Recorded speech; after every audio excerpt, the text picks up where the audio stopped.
The disruption caused by the COVID-19 pandemic has been seized upon by foreign powers in the Balkans, particularly by Russia and China.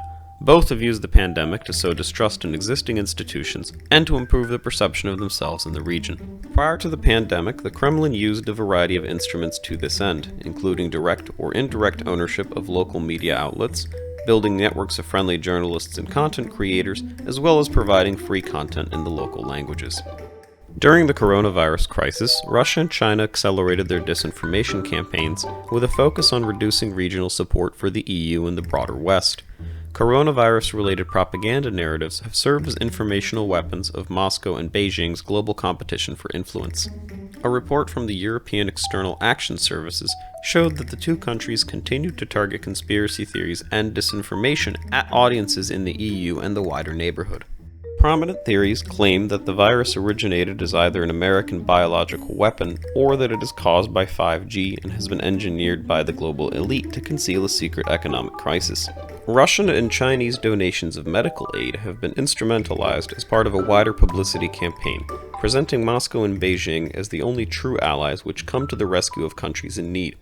Supposedly, this is in juxtaposition to the EU's lack of support and solidarity in the immediate aftermath of the pandemic. This is most clearly visible in reporting on Chinese medical supplies to Serbia. Serbian President Aleksandar Vučić called the Chinese brothers, contrasting them to European solidarity, which he termed a fairy tale. It is important to note that among the Western Balkan countries, Serbia has received the most Chinese investment and loans, which have come without the stricter EU rule of law conditions. Rather, they have tapped into opaque local state capture networks. Russia and China have broadcast their coronavirus-related disinformation narratives into the media landscapes of Bulgaria, Romania, and Serbia, while the absence of deeply entrenched Russian influence over media in Albania has made the latter much more resilient to Kremlin-sponsored disinformation.